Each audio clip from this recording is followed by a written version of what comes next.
Hi guys, James at RampantLionReviews again for you today with another beer review. For this one we are going to stick to Sweden, and we're going to stick to my home county of Skåne here in the very south of the country, and we're going to go back to a brewery who I really like, but it does feel like quite a while since I filmed my last review from these guys. So for this one we are going to go up to Helsingborg, which is about half an hour or so, 40 minutes to the north of me here in Lund, and there's many breweries there these days, but we're going to go to probably the best known one. So this one is another beer from Brewski Mikrobryggeri. It's called It's All About the Details, a double dry hopped New England IPA coming in at 7.2% ABV.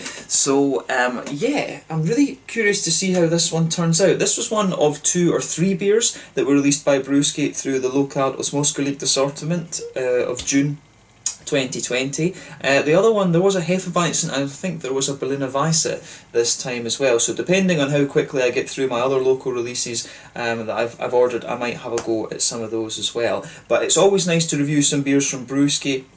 I think the last IPA that I had from these guys was the Triple Threat, if I remember rightly, which was very, very nice. And yeah, I always enjoy reviewing the beers from these guys. My favourite one ever probably was the Conan double IPA. That's, I think, probably still is my favourite IPA that I've had from these guys, but Triple Threat was very nice. And recently I've been enjoying the Triple Berry Pie, and I think it was Strawberry Pie it was called, if I remember rightly. Those beers were some of the best Berliner Weisses I've had in quite a little while as well, so I really recommend I really do recommend some of those beers if you come across them. And I know that Brewski are being fairly widely distributed across Europe these days, so I think even in America their beers are getting out there a little bit as well, and I'm sure I've seen some of them over, I've seen pictures of some of them from like Australia and things like that too. So yeah, a fairly widely distributed Swedish craft brewery these days, so it is quite nice to see the Skånsk beer getting out there a little bit more. So these guys are probably the biggest and most well known Skånsk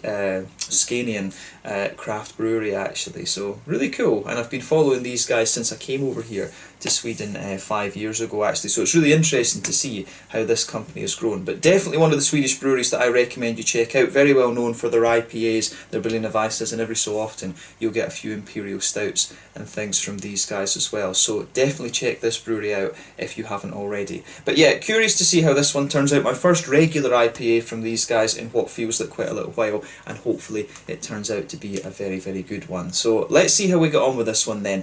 As always with with my reviews, I'll tell you a little bit about the brewery before we taste the beer. If you want to get straight to the tasting, just fast forward. All the usual links are in the description below. That's the brewery website, the link to my other reviews that I've done from Brewski before. No doubt there will be some more at some point in the near future. There's all the usual social media down there as well. If you want to see more reviews, do please consider subscribing to the channel. The whole channel, of course, has a geography-based tagging system, so you can go into the home page and search for beer based on country, city, state, county, province, prefecture, whatever it is you happen to be interested in. Do check out the playlists of beers from different countries. There is one there for all the Swedish beers that I've reviewed for you. That's constantly being added to. And as always, please do get in touch and let me know some of the other beers and breweries that you guys would like to see me review. It's always great to hear from you guys that are watching the videos, and the support that you show the channel is hugely, hugely appreciated. So anyway, to tell you a little bit about Brewski Mikrobryggeri then, on to my brewery notes. So Brewski, as I've told you before, were founded back in 2014, and they're based in Helsingborg in the northwestern corner of Skåne here in the south of Sweden. So the founders of this company are Marcus Hjalmarsson, Johan Britsen, Alfred Olsen and Robin Skoglund, and all of these guys were largely inspired to get into home brewing by the American West Coast craft beers. And Marcus was originally associated with the High Nose brand of beer, which is still brewed at Höganäs Brewery, a little bit to the northwest of Helsingborg on the Kullaberg Peninsula. Very beautiful part of the country, I have to say as well. But some of the High Nose beers are still brewed there, and I think the early Brewski beers were brewed up there as well, although Brewski now have their own brewery in Helsingborg in the old train yard, which has a capacity of around 100,000 litres of beer per month. I'm not sure if they use all of that though. But in 2016 they also started their own festival, which is called Brewskival, and they had over 40 different brewers, and this has continually expanded year on year. I've been there 2017, 2018 and 2019.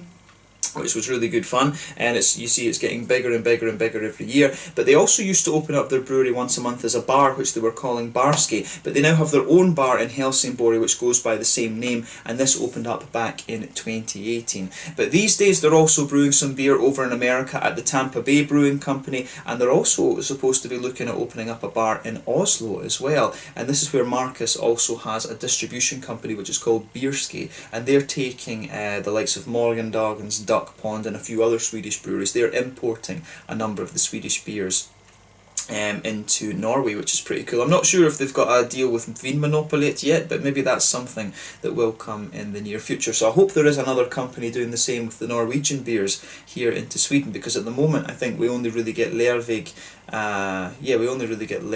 Amundsen, and a little bit of Servicium and things like that. So it'd be cool to get more Norwegian beers here in Sweden as well, actually. But it'll be cool to see if Brewski do manage to get their bar open in Oslo by the end of the year. The whole coronavirus thing has made that a little bit slower, of course, but apparently that thing in Oslo is gaining traction. But over 2019, these guys apparently produced around 500,000 litres of beer in total, both here in Skåne and over in Florida, of course. And as of June 2020, when I'm filming this review for you, they've produced in the region of 300 different types of beer, according to Untappd. I think the exact number when I checked earlier was 291.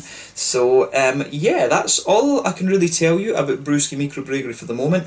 These guys, as I say, were one of the first Swedish breweries that I encountered, one of my local ones here in Skåne, and you know, they do some really good quality IPAs. I mean, I find these guys, their New England IPAs really lean towards the kind of bitey, wheaty end of the spectrum, but I always enjoy reviewing these IPAs from Brewski, so I'm curious to see how this one turns out, because it has been a good while since I've had anything from these guys. So yeah, very curious to see what this one has in store for us, and it's always a brewery that I keep an eye on to see what they're releasing. So yeah, check out the brewery website in the description below. You can follow them on Facebook and Instagram to keep up to date with all the latest goings on, and of course you can check out the Rate Beer, Untappd and Beer Advocate pages to learn more about all those different beers that these guys have produced. I am hoping that in the future, and fairly soon, I can get up to Helsingborg again and do an out and about video for you at Brewski, because it is very nice. And I'm hoping, I need to make contact and see if I can arrange this, but I would love to do Meet the Brewer video with Marcus Hjalmarsson, but I know he's very busy, so I'm not sure how possible that's going to be. But Brewski are one of the breweries that I really want to do another Meet the Brewery segment on, so we'll need to see how that one, if we can get that one sorted out. Fingers crossed that we can make something with Marcus in the future. But yeah, let's see how we get on with this beer then. So I'll just let you have a little look at the artwork of this one before we open it up. As you can see, it's got some of that lovely kind of almost like hand-painted looking stuff that you'll find from Brewski. I'm not sure, the deer at the bottom and the moon and things like that. Yeah, I'm not sure exactly what this is supposed to symbolise. I do wish they told you a little bit. I wish they had a little blurb on the Brewski beers to tell you a little bit about the artwork and things like that here. But yeah, it looks very, very nice. You always get good artwork there. There you can see the little Brewski man, who you'll always find on the beers, and I do like this that they've got the Swedish flag on their beers now as well, actually, which would be quite cool. So yeah, as it says here, this one is it's called All About the Details, a double dry hopped New England IPA at 7.2% ABV. So yeah, it looks really, really nice actually. 330 millilitres this one, and yeah, 330 millilitres this one. And it should be nice, 7.2% ABV, so a little bit stronger than a number of the other ones that you're going to come across. The other thing that I read about Brewski, and I wouldn't have thought this, is that they're installing their own canning line in the brewery this year apparently, and they've been having, their beers have been in cans for, I think, at least a year and a half or something like that, so I'm surprised that they didn't have their own canning line already. So they must have been using like a mobile canner or something like that. So yeah, but yeah, let's get this guy out and we will get on with the tasting then. Very curious to see what this beer has in store for us. So yeah, as you can see with this one, and as you would expect, this one has poured a very, very nice, quite bright yellow colour actually. If I shine the light through this, it does lean towards the kind of yellow side of thing. It's almost a bit more like a sort of mango juice and stuff like that. I'd say in terms of its colour it is a little bit more like a mango juice rather than anything else. It's not the palest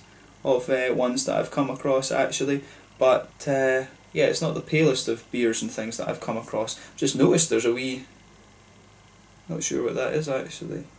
Ooh, if I can get it. Oh, there's a little bit of fluff somehow got into that glass. Okay, yeah, but yeah, as you can see, it's not the palest of New England IPAs that you're going to come across actually, but yeah, definitely leaning towards that brighter kind of yellow end of the spectrum rather than the darker and more orangey side of things. You could see there was a half finger of a frothy white head in this one. That's going to fade away very quickly to be a very thin foamy layer. One or two big bubbles sticking towards the side of the glass, and a few little ones just going up towards the bottom of that head there. But you know, overall it does look really quite nice and pretty much what you would expect from this style of beer. So yeah, let's take a closer look at the aroma of this one and see how we get on. Nothing overly surprising about this beer in terms of its appearance when you consider what style it is. So yeah.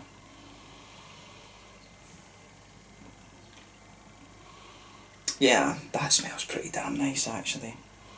One of the things I'm curious about with this one, because as I say, this beer was released on the 1st of June and I'm reviewing this for you on the 14th. The thing that I'm curious about with this, you always have to watch with dry hopped beers, because if you drink them too early, they always feel a little bit kind of dusty. And the thing with the New England style as well is if you drink those too early, they come across as very sort of green. And I've got a feeling just from the aroma, we might just be catching this one in its prime. I think you need to leave these in the can for like 10 days, 2 weeks, really to let them mellow out properly. And that's something that you never had to do with the West Coasters, I don't think. But the New Englands you really have to, I would say. But yeah, the aroma of that beer is really nice. To me, again, as I've said with Brewski, I think their New England IPAs really lean towards the wheaty end of the spectrum, so there's a lovely kind of white bready quality comes out of this one. It actually smells quite smooth, in fairness. The wheat that comes out of this beer does smell quite smooth. You've got a little bit of that bitey sort of almost spicy character to the wheat as well, which I really quite like. So there is quite a bit of that coming out of this one, a little bit of a kind of bitey wheatiness. You can smell a little bit of the oaty character in there as well. There is a wee bit of a smoothness, almost sweetness coming out of it. A few little biscuity things coming out of this one. It's almost got a little bit of that slightly, you know, Werther's Original kind of sweetness that a number of New England IPAs these days are having. Notably, I think the first one that I talked about that with was the Dry and Bitter Hey Femme. Then it was also in the Ololeo, and I think the Charismatico from OO Brewing also had it as well. So for me, this one's definitely got a little bit of that almost Werther's Originally kind of sweetness to it in the middle too. But yeah, nice little bit of wheaty bitiness, nice little bit of oaty creaminess as well, and you've also got the you've also got a nice little bit of that kind of Werther's Original type quality as well. So I really like how that goes together, and the aroma of this beer is very, very nice.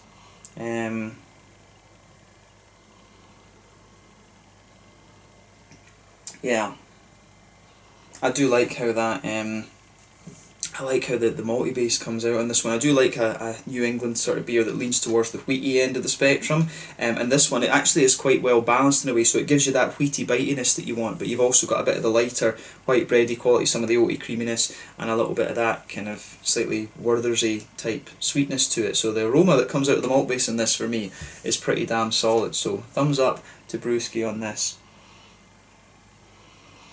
And I think it's not too different. It smells almost a bit like a baby version of the Triple Threat, which obviously would make sense. Triple Threat, was that 11%? If I remember right, it was a big beast, that thing.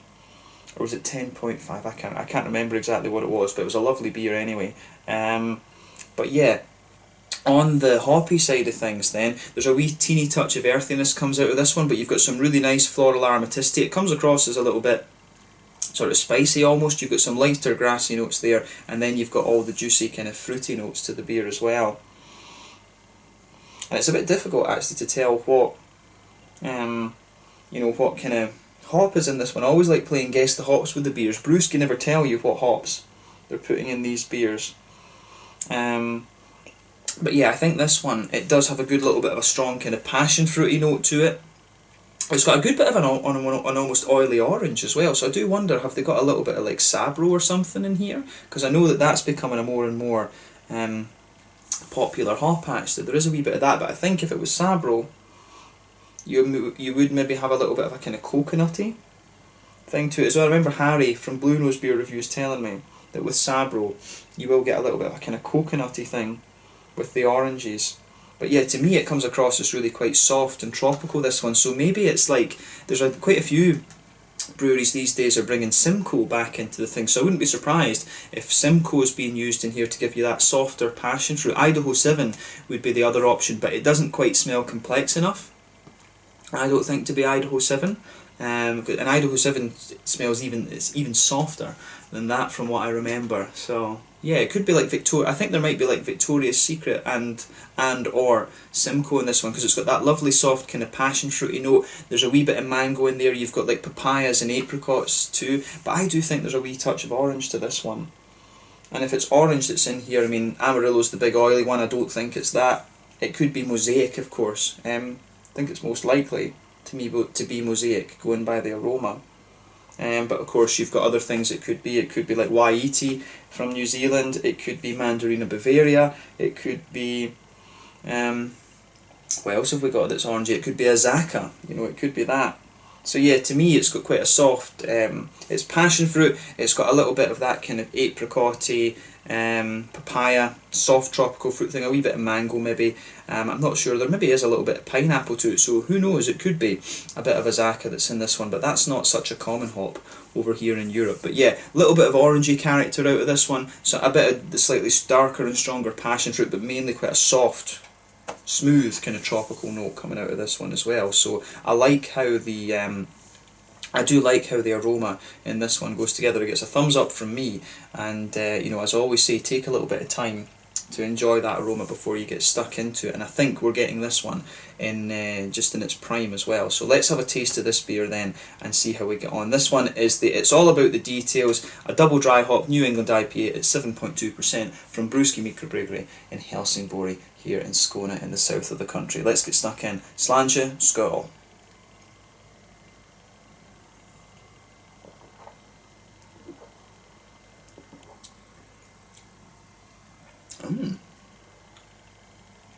That's quite nice actually, I like how that goes together.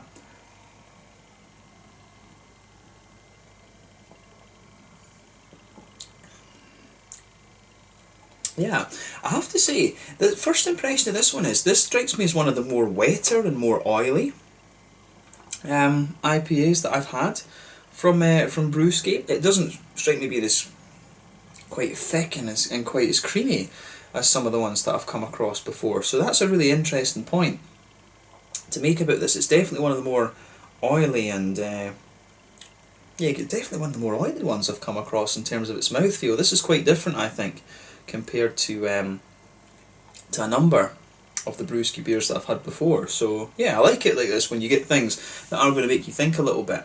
Oh yeah.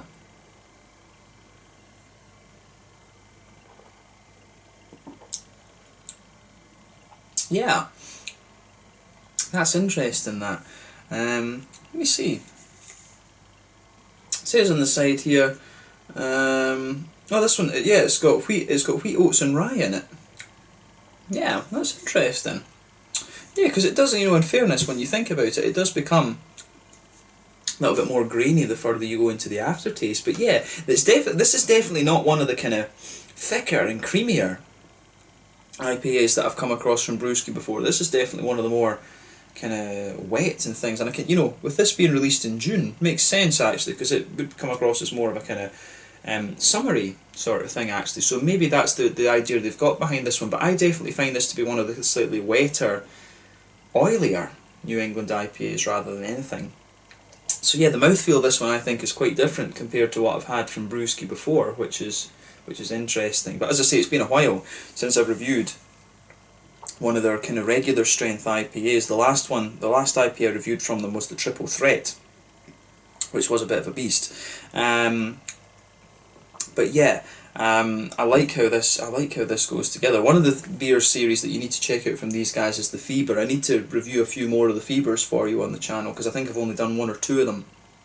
But yeah, this is quite different, I have to say.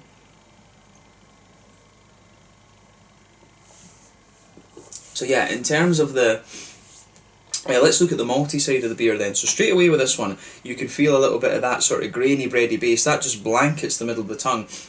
I think the rye really forms the backbone of this beer. I find this one really to be quite, it's almost like a kind of brown bready quality that just blankets the middle of the tongue. As you go further back, if you go to the back third of the tongue, I think that's where you get a lot of the wheaty bitiness out of the beer. But then in the centre of the palate, in the middle part of your tongue, you've definitely got more of the kind of rye breadish. You've definitely got more of the kind of rye breadish qualities there. You've got a little bit of that, but then on top of that, you can feel the rye really comes out. You do get a bit of the wheaty sweetness on there as well. And as you go towards the border between the front third of the tongue and the middle third of the tongue, you definitely get some of the oaty kind of creaminess to the beer. In the centre of the palate, you've got a little bit of a kind of biscuity sweetness in there as well. It's not quite as sort of Werther's originally as I was thinking it would be in the aroma, but you do feel that coming out a little bit more the further you go into the aftertaste with this beer.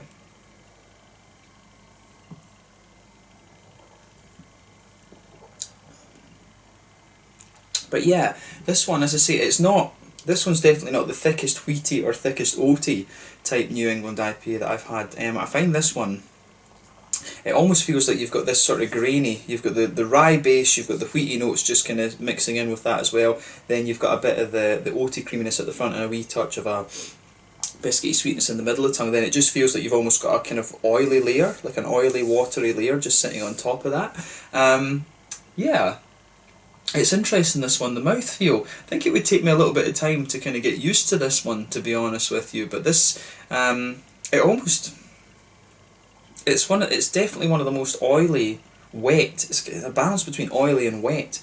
It's really, the mouthfeel, this one takes a little bit of getting used to, I have to say. And I think this actually leans quite towards the rye end of the spectrum on the flavour on the malty side of things, so it's really interesting from that perspective as well, I have to say. But yeah, it's a very, very quirky beer in that regard, I have to say. So thumbs up to Brewski for trying something a little bit different. The malt base in this, for me, it's very straight up, I have to say, but it does the job. I mean, as I say, sort of brown bready, grainy base to the beer. Back third of the tongue, it's got a little bit of a kind of wheaty bitiness. You've got some you've got a little bit of as I say, you've got a little bit of that Werther's the original quality in the middle of the palate too, but overall it is pretty damn nice, I have to say. I like it. It takes you a while to get used to it, but yeah, definitely more of a rye leaning New England IPA. On the hoppy side of things then, in the back corners of the palate, you've got a nice little bit of earthiness there. As you come further forward, earthiness I think might be coming from a mosaic, but then as you come further forward, you can feel the earthiness. It just gradually fades away. You get some nice floral aromaticity on the front corners of the tongue. Then round the very front curve of the palate, you get a nice little bit of a lighter sort of grassy floral aromaticity out of the beer. Then behind the front curve of the palate, that's where you get that nice oily bubble where the juicy fruity esters push their way out of the beer. So yeah, I like how this bit, I do like how this comes out of the that comes out of the flavour as well. So let's focus on the fruity side of the beer.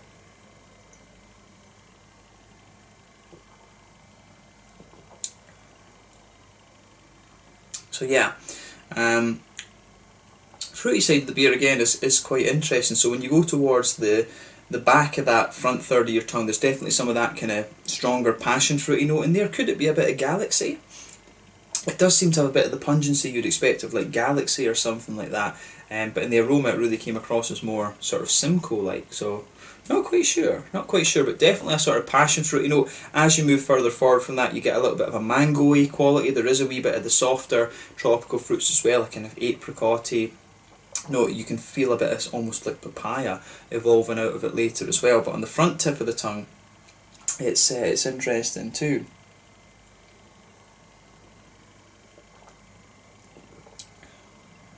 So yeah, maybe I do get a wee bit of an orangey quality on the front part of the palate there, but at the same time it's almost a little bit like limey. Could there be a wee bit of equinox or something in this?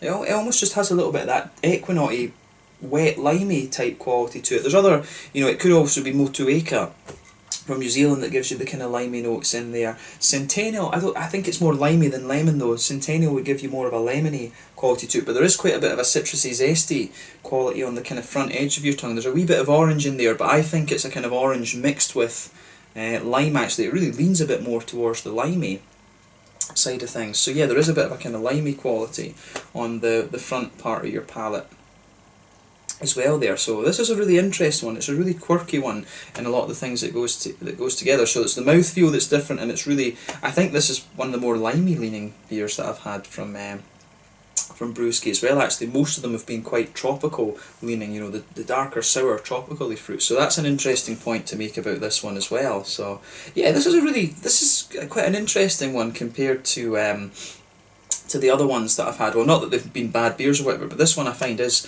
a little bit different from Brewski. So yeah, interesting. I need to make sure I review the IPAs that come out next month, if there are any, from this brewery. It's been a while since I've reviewed one of these, but it has been a nice sort of reintroduction, if you like.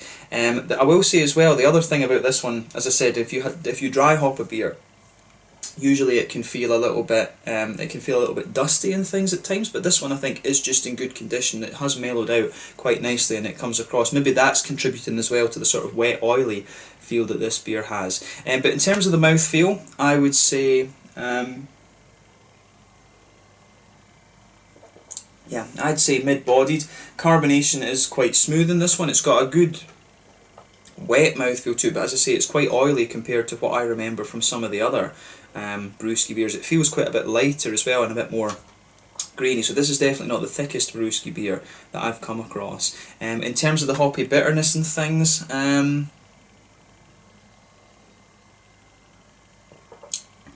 yeah, I think it's your fairly standard. I think this is about 30, maybe 40 IBUs at a push. Malt base, like I say, quite grainy, a little bit of smoothness to it. Not really much sweetness, really quite smooth and grainy rather than anything else.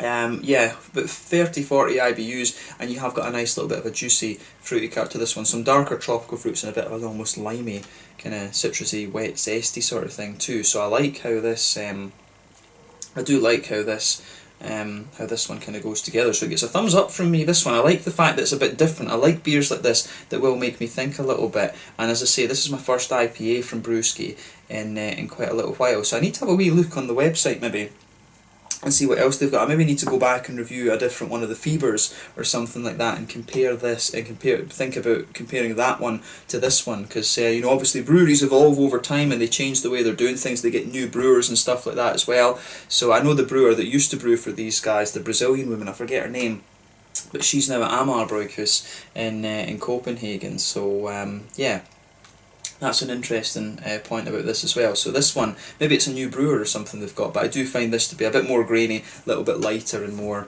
oily compared to some of the other Brewski IPAs. It could just be for the summer, right enough, but yeah, something to think about anyway, food for thought with this beer in this brewery. But yeah, it's been really nice to return to these guys after what feels like quite a little while. I hope you guys have enjoyed my take on this one. Do give this beer a try, have a go at the triple berry pie, the strawberry pie. Those are very, very nice. If you can get triple threat, have a go at these. The Fever series of beers from these guys is very nice, and if you do come across one of their imperial stouts, that's something that you won't find too often from these guys, so I would recommend that you have a look at those as well. But very nice to return to Brewski after quite a wee while. I've enjoyed reviewing this one for you, quite different compared to some of their other beers, so I hope that you guys have enjoyed my take on this too. Let's leave it at that. This one was the It's All About the Details, a 7.2% double dry hop New England IPA from Brewski Mikrobryggeri, based in Helsingborg in the northwest corner of Skåne here in the south of Sweden. Thank you again for watching. Check out my other beer reviews, check out my social media and things like that. Check out Brewski, and I will catch you guys in the next video. Thank you again for watching. Your support's always hugely appreciated, and I'll catch you later. Slange, skull, cheers. Make sure you have a go at Brewski Mikrobryggeri from Helsingborg, Skåne, Sweden. Skull.